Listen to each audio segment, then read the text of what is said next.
Alright, 2023 ended a couple of weeks ago. I have done a couple of lists. I did my biggest surprise, biggest disappointment list. I did my worst of the year. Today, I'm going to do my 20 best movies of the year, plus whole cow bop of honorable mentions. Before I get started, please make sure to subscribe, like button, hit the bell. Stay tuned for my live stream coming up where I'm ranking every movie that I saw this year. Also, I'm going to have a comic book 2023 ranking coming up. Those will be my next two videos. Live stream will possibly be tomorrow, maybe sometime this weekend. But yeah, this is going to be a long video. I have reviews for almost all of these movies already on my channel. So I'm not really going to spend a whole bunch of time on these because I'm talking about 20 movies plus a bunch of honorable mentions. So this movie's not like this video's not like an hour and a half. I'm going to make sure that kind of go a little quicker through them all, because I'm also going to do the live stream part of it. So, with that said, let's get started. We're going to do a couple of honorable mentions before we get started. First up, Killers of the Flower Moon. You can't really go to you can't really go to a best of the year list without including a Martin Scorsese movie. I thought this movie, the runtime kind of weakened it down. It wasn't as good as I thought it should be just because of that runtime, but it's also an intense experience. The cast is wild, and it's just a great story that is just told to perfection by Martin Scorsese. Joyride. This is a movie that the comedy wasn't all that for me, but there's a heartfelt story at its core about a girl and her mother that kind of made me cry, and I thought it worked really well. John Wick Chapter 4, I get it, the middle act did not work for me. I felt like it was kind of a lazy way to end things, but the first and third act have some of the best action sequences I have seen in my life. It is insane. Indiana Jones and the Dial of Destiny. I get it, a lot of you hate this movie. For me, I found the first two acts to be absolutely insane, absolutely good, with some of the best set pieces since the original Indiana Jones. I did think the third act was kind of weak, though. It kind of had a lot of issues, but the first two acts is crazy, and the final scene made me cry. Air. A wonderful biopic about the Air Jordans that just worked on every single level for me, except the ending. Of course, I just think the ending was kind of whack, and that's why it's not in my top 20. Like I said, there's a lot of movies that can make it into the top 20. I kept wanting to keep going and keep going and keep going to where I would have had 40 movies to talk about, but I couldn't do 40 movies because I'm doing a whole ranking. This was an amazing year for movies. So just if one of the movies you love is on this list, it is probably really high, and I really like the movie. It just cannot fit on this list. With that said, let's get started with my real number 20, The Holdovers. The new Paul Giamatti movie. I believe the director was Alexander Payne. Yes, Alexander Payne. His first movie in a while. I haven't seen any of his movies, so I didn't know what was going in to watch this. I just saw the trailer on my AMC every time I went, and I was like, that looks really interesting. That looks really good. And so it was actually the first movie I ever received an invite to go see early, which is pretty cool. Of course, I didn't go because it was 3 hours away, and I also had plans that day, but it was cool to get the invite. So, of course, when it dropped on Peacock, I just had to watch it. First 5 minutes, I wasn't really in the mood to watch a movie like this. Christmas just ended, and I was like, I kind of just want to go watch a different action movie or something, but I stuck with it. And I stuck with it longer, and I think, hands down, this is one of the best movies of the year.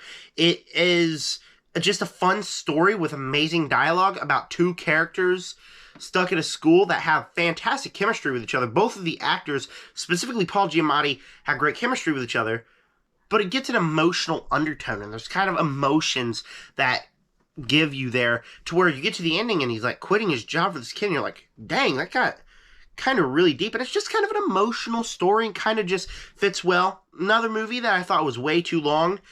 It really did not need to be that long, but for me, for what it was, I think it was a movie that could have easily bored me, but I found it to be entertaining through the cast and the dialogue that was expertly written.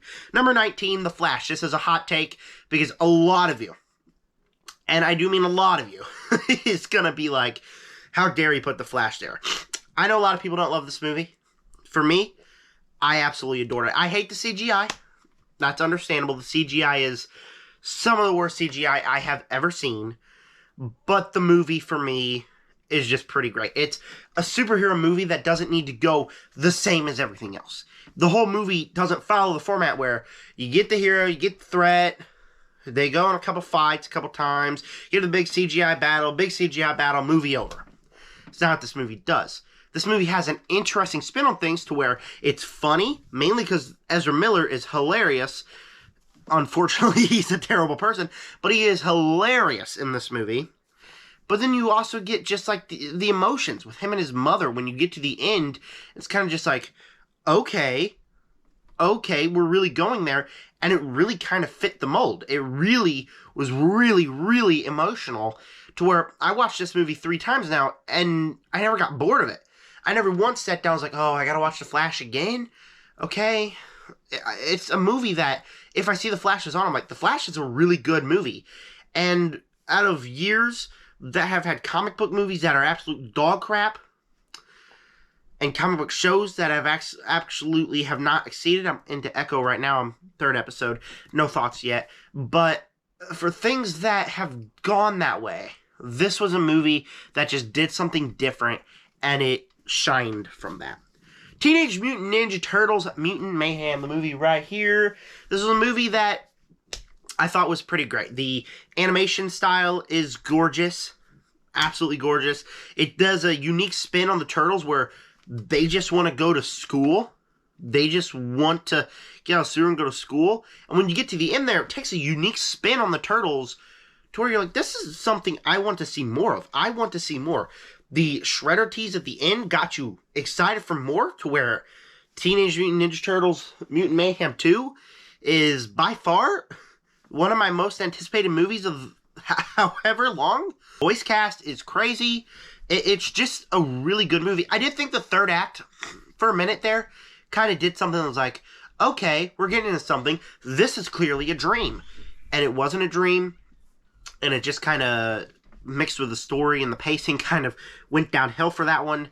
But at its core, it's kind of just a unique spin on the Teenage Mutant Ninja Turtles with gorgeous animation and a universe that I cannot wait to get back into. Number 17, Thanksgiving, the new Eli Roth horror film. I thought this one was pretty good.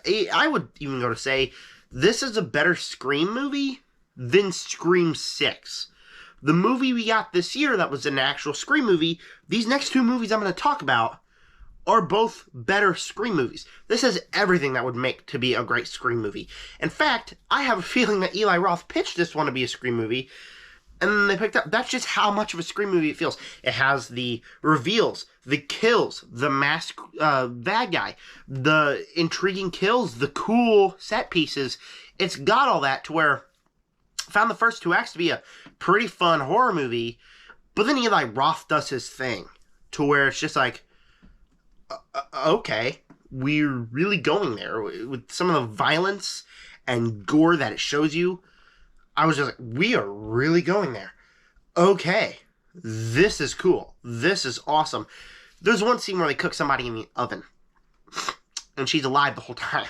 Like, that is how deep we are going in this stuff. And I thought it was absolutely crazy and absolutely wild, and some of the best horror stuff all year. The reveal worked better than the Scream reveal. People actually died with Trick Bear. This is just a better Scream movie. Like, this is a compliment. This was a better Scream movie than the Scream movie we got this year. Totally killer. This is another not Scream movie that's better than the Scream movie we got this year. Basically, it's like a lot of those other movies that we got. You take a famous movie, famous trope, apply it to a slasher. This case, it's Back to the Future as a slasher. And I found this one to be endlessly entertaining. From beginning to end, this is one of the most fun horror movies ever. The comedy absolutely works. The kills absolutely work. The twist reveals really work. Like, I felt this twist reveals. These are the only twist reveals in the whole franchise, or whole year, that it kind of wasn't, of this kind of genre, that I kind of wasn't like, yeah, that's good, but I could have been better. This one right here was the reveal that I was like, okay, that's intriguing. It's got a nice lore to it. It's got a nice story to it. It's got a nice pacing to it. The kills are fun, and it is just absolutely hilarious to where I think that it completely nails exactly what you got to do for a killer movie, kind of like Scream, but take Back to the Future. It is one of the most fun horror movies of the year. One of my favorites by far. The Hunger Games, The Ballad of Songbirds and Snakes. This is a movie that I felt that the 3rd act definitely needed another movie to be complete. I felt like there were so many issues. Like, I definitely felt like Snow's character was kind of choppy. It was like all of a sudden he's run away from the Empire, then all of a sudden he's back to the Empire. Like, kind of stuff like that. The first two acts are crazy. Or the last act is crazy. Like, kind of some inconsistencies. I kind of wish we'd get a sequel to kind of flesh out those inconsistencies. Still fine, but third act was kind of just like that. The first two acts, however, are some of the best Hunger Games stuff that we got. I have never seen a Hunger Games movie except the first one before going to see this one. My friends were like, yeah, you need to watch every other Hunger Games movie. So I binged them all in a week, and I really liked them. And I went out of this one saying that was some of the best Hunger Games stuff that we got. The actual Hunger Games was the best that we have ever had in this franchise. It's intense. It's great. The romance between Lucy Gray and Snow work. The whole movie, the person I was with was like, I'm rooting for Snow. And I'm like, why would you root for Snow? You see what he becomes. It's kind of hard. They made Snow this likable character that you see his loyalties and you see why he would kind of turn back and then come back, and had kind of those things. The first two acts are just insanely wild and just absolutely amazing, to where I thought for a second that this was going to be my favorite Hunger Games movie. Third act needed some flesh out, needs a whole nother sequel, had a bunch of issues with the third act. Before somebody binged the Hunger Games franchise and have this one, like, all of a sudden, like, that was a great movie from the first two acts. This is some of the best Hunger Games stuff we got. That was pretty cool. Specifically because the actual Hunger Games and other movies aren't necessarily my favorite part of those movies. Evil Dead Rise, and I believe, yeah, this is my second favorite horror movie of the year. It's a new Evil Dead movie. It's another franchise that I binged them all before I watched this one. Gotta say, this movie was amazing. This movie was just terrifying from beginning to end. It takes place all in one apartment, so like you get the claustrophobic scenes, you get the creepy scenes, the set design is wild, the cinematography is crazy, the kills and the gore are absolutely insane. This is the scariest the franchise has ever been. This mother, Mommy Maggot, is insane. Like, they are so cool, and just the set design is so cool, and I was creeped out through the whole movie. By the end of the movie, all of a sudden when you realize they're going to this big monster with all the heads, you're like, oh, that's what we're doing here. This was just a horror movie that, for the longest time, actually until last night, which my favorite horror movie of the year is my favorite movie of the year, we'll get to that soon, I was always kind of like, yeah, this is easily the best horror movie of the year. It's creepy, set design's great, does everything right, and it is my favorite Evil Dead movie. I thought this movie was wonderful. My biggest surprise of the year is Wonka. Next up is Wonka.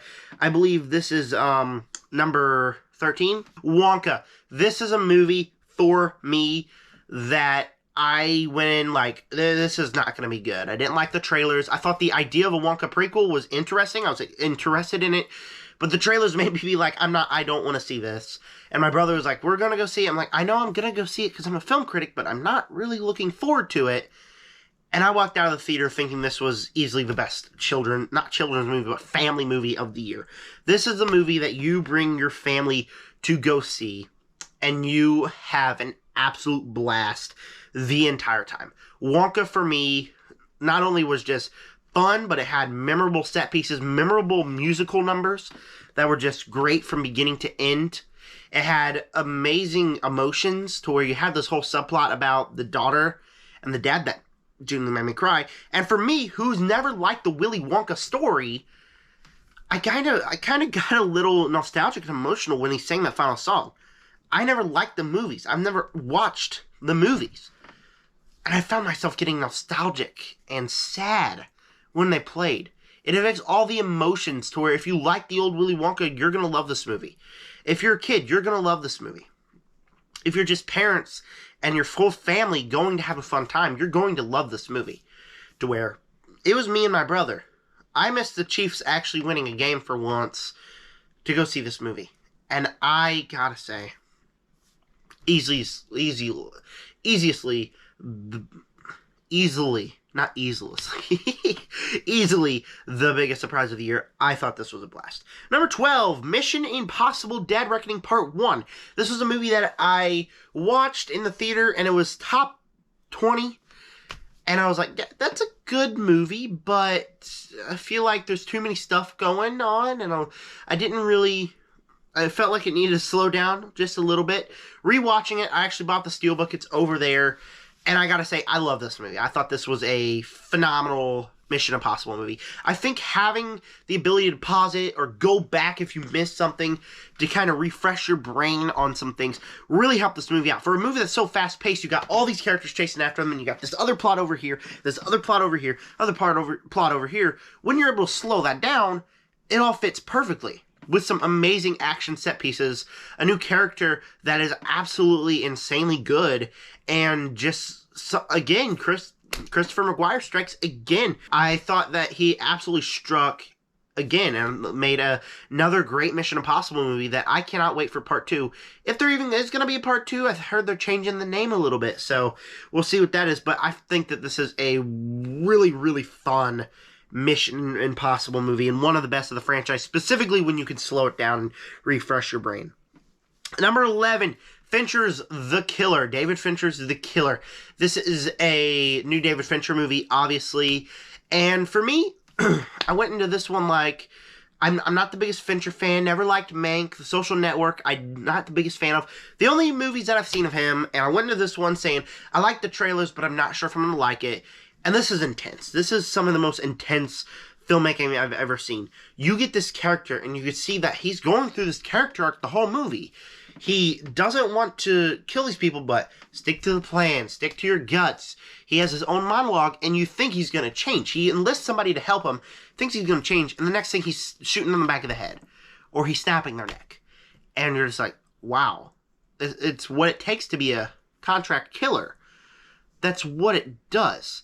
Michael Fassbender is great. The dialogue is seemingly hilarious. I don't know if that's a positive or a negative, but it's written in a really stupid way, but I also found to be really hilarious. Michael Fassbender, like I said, is great.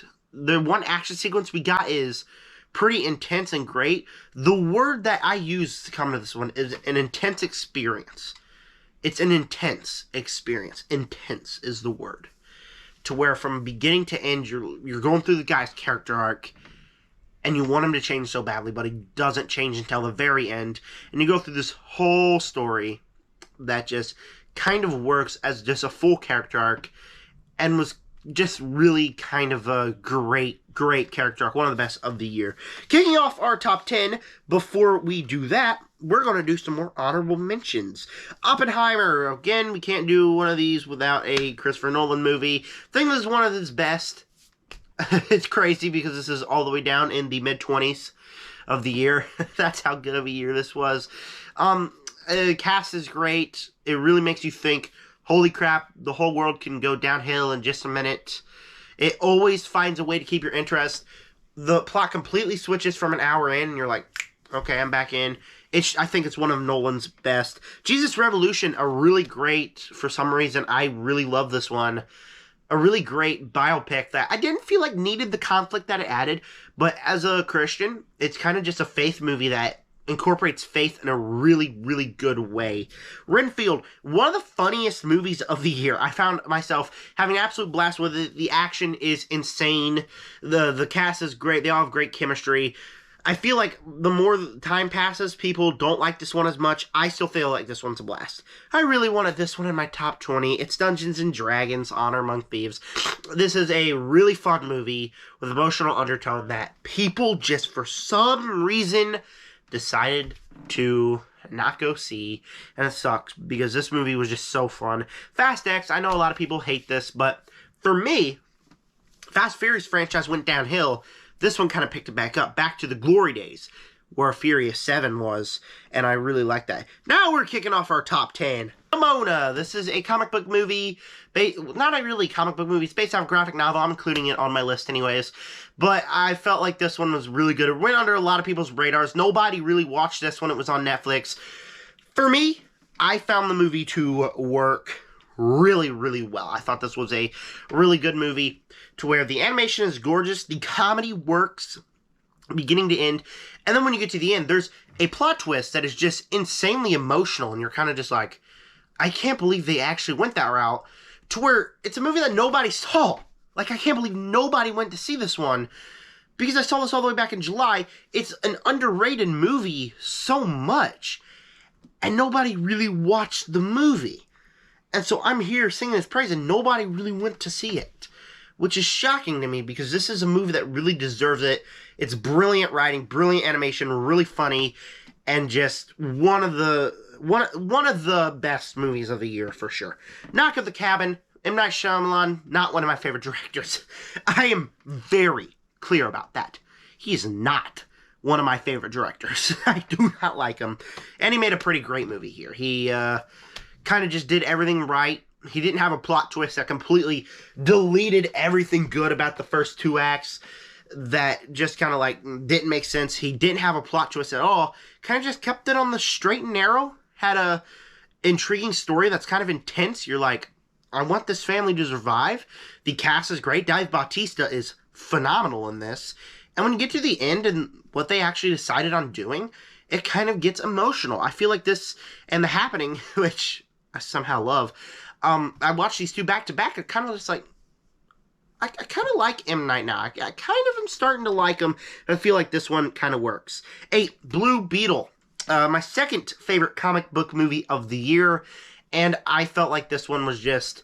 I felt like the 2 acts was a fun movie. I feel like the family was obviously great. But I felt like it could be more Blue Beetle. But you get into the 3rd act. You lose somebody.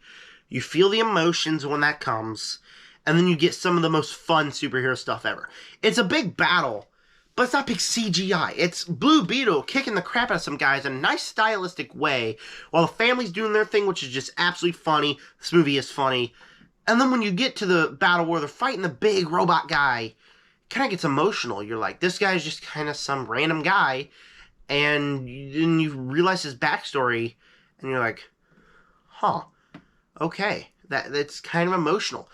And the movie thinks that deep. It's not just like, big CGI battle, comic book stuff. It's like, yeah, we are a movie with a plot that, and character arcs that can get you emotional. And kind of just, from that 3rd act alone, kind of just made it one of my favorite movies of the year. Number 7, the funniest movie of the year that I know a lot of you aren't going to agree with this. It's Cocaine Bear. It's Cocaine Bear. I'm probably getting demonetized just for saying that. I don't care. Cocaine Bear is hilarious. From beginning to end, specifically from beginning to end, me and my brother were sitting there dying laughing at this. Not only was the bear and the CGI that they do with the bear absolutely hilarious, but the jokes were funny, like really funny. It was just, it's a movie made for me and my brother to sit down and watch. To where we'll sit down and I was dying laughing from beginning to end. He was too. There's normally not movies that we can both sit down and watch and agree that we really love them. Back to back, Cocaine Bear and Blue Beetle, and What's Next. We can both agree that we really think that these are great movies. But Cocaine Bear just was one of the funniest movies of the year, and probably the best experience I had with my brother, sitting down and dying laughing watching this movie. It's great. Missing is next. Missing. This is a spiritual sequel to Searching. I know a lot of people didn't really watch this one, but for me, it's really, really good. For some reason, I never was the biggest fan of the rest of the movies in this franchise, Searching and Run, the other Nish Shagantai movies. This isn't directed by Nish Shagantai, and it's one of the most scary. I felt scared watching this movie, and it's a thriller movie, to where you get the big twist. You're like, okay, the dad's the guy. And through the whole end, you don't know what's going to happen. You are well aware that these characters could die at any second. You want them to succeed. And the dad's lurking as, like, this force that could easily kill you. And it just kind of takes from, you're kind of just like, okay, I'm intrigued. Kind of more like Searching stuff. I'm intrigued to where this is going. And then finally, you're just like, okay, I'm all in. I cannot wait to see what else happens with this movie. And it just really paid off. Everything paid off. And when they won, you feel the victory. Something I can't say for a movie coming up here in 5 spaces. 5, Godzilla -1. Me and my mother went to see this when we were out of town for my birthday weekend. We both really loved it. I'm going to hands down say it. This is a Godzilla movie where Godzilla is freaky. He is scary as heck. Like, from the very first scene, from the trailers, I knew that this was like, wow, I'm scared. I didn't even know that this movie existed. I thought this was like a Netflix movie or something until Sean Chandler reviewed it. And then I watched the trailer and I was like, okay, I'm scared. I will be scared when I go watch this movie. And I was scared watching the movie from the very beginning. Every single time Godzilla was in, I don't know if it's because I saw it in a special theater or something, where the roars were wildly loud, but I was terrified from beginning to end.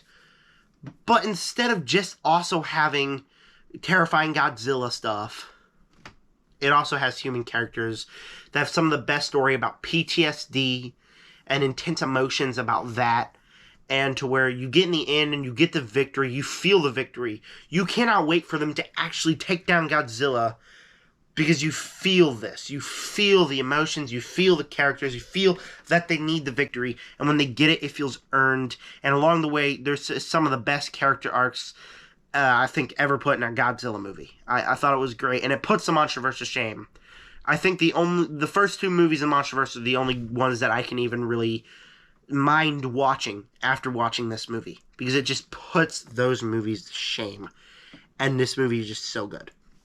4, Gran Turismo. This is a race car movie based off the video game.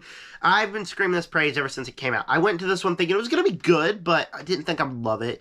And from beginning to end, it's just kind of like a emotional story about family, but then you also got the great race car sequences, and then you get the emotions about family to where you were having a great time until you think there's like half an hour of the movie left. Okay, yeah. And something happens, and you're like, there's a lot more going on here, and you're all here for it. And when that thing happens, you're like, oh my god, that is insane. That is wild. And then you get the emotions with the father.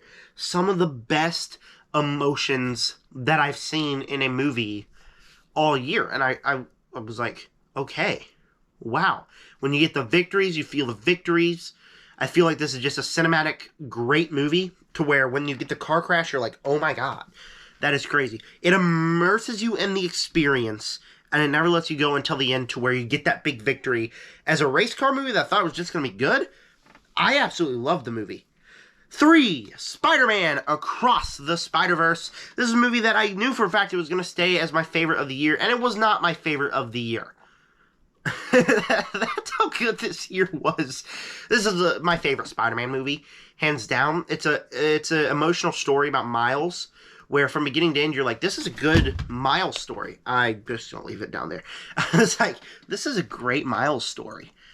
And then you keep going on, and you get the Spider-Verse stuff, and you're like, this is a great Spider-Man story. And then you get into the third act where you feel stuff, and you know it's just not like the fate of the world stuff that's happening. This works as a part 1 while also telling a completed story. If you didn't have a second part, I don't necessarily think I'd be like, this is such a great movie. I'd feel like it kind of had a couple things going, but because you know they're going to pay this off, and you know they're going to pay it off so well, as a part 1, it takes everything that you would love in a part 1 and makes it so, so good. The animation's gorgeous, the emotions are great, and the setup for the final part in this trilogy, specifically that plot twist, the best plot twist I have ever seen. Number 2, the creator, and I really, really want to say this is number 1, but I can't, because number 1 is a movie I watched last night that I cannot get out of my head. I don't know if I'm possessed or something, but I cannot get it out of my head. It's so good. The creator, I feel like from beginning to end, it's just a sci-fi. It's something that you'd see way back in like the 2015 era. It's something then. Now you get just franchise movies, but that works on its own. But it's got great action sequences. It's got an emotional story to where it never really lets up. I was worried. I was sitting in the theater worried, like, I love this. Please don't do anything that makes me mad. Please don't do anything that lowers my score. And I'm sitting there the whole time, and it never does anything bad. Like, it's got great action sequences. The ending of it, in particular, It's heartbreaking. It does not end at a happy ending. It just crashes down. And you feel it when people win. It's a movie where you're rooting against the robots for a minute, and then it comes in and it's like, no, these robots are the good guys, and you don't really know where your loyalty lies. This is just a movie by Gareth Edwards that, again, proves with Godzilla 2014, after rewatching it a couple times, I think it's one of my favorite movies by him. I think Gareth Edwards is a phenomenal director, and he just makes another phenomenal movie with the creator that was at number 1 until last night. Talk to Me is number 1. This is a movie that I'm at a loss for words for. And I was at a loss for words for the moment the movie ended. This is a movie for, within the first 5 minutes, you're like, this is top 20. I know for a fact this is going to be top 20. And if you know, you know. But then you go through the movie and something happens and you start to get hopeful. And you start to see what's going to happen. You think it's just going to be, yeah, a couple creepy things are going to be here, and then you get the emotions in the end. That's a good enough story. And then it just all of a sudden goes downhill. You know when all of a sudden it goes downhill. And it never picks back up. You never see the light at the end of the tunnel for the rest of the movie. For the whole movie, I was sitting there like, I don't want to watch this. I want to turn this off. Because I did not want to see what happened to these characters. I did not want to see the bad things. It gets you so invested in these characters. And then something bad happens. And through the whole movie, when more bad stuff happens, and you're just kind of like, wow. I could not believe it. That some of the stuff that this movie did actually happened. I could not believe that this movie got away with some of the stuff it did. I've never seen a movie like this. I've seen the first half an hour of Hereditary. I couldn't even stomach that. And I watched this whole movie to where you're invested in these characters, and the whole movie just starts going downhill and downhill and downhill to where you get to the final scene, and you're just kind of like, wow. Wow. And not to mention, this movie is freaky as heck. Like, there's one scene where the camera's just sitting over there in the corner, and then all of a sudden, boom, somebody's walking out like you're a chunky Godzilla, and you're like, oh my god. It is freaky, it is emotional, and it is the best movie of the year for me. This is a long video. I'm sorry. I'm going to have a live stream coming up sharing all of my ranking for the whole year of that one. I'm also going to have a comic book movie 2023 ranking. And then I got a couple reviews, a couple more things coming up. I'm going to try to work on some rankings I missed in 2023. Anyways, yeah, this is a long video. Thank you guys for clicking on this one. With that said, subscribe, join the Darn Army. Peace out.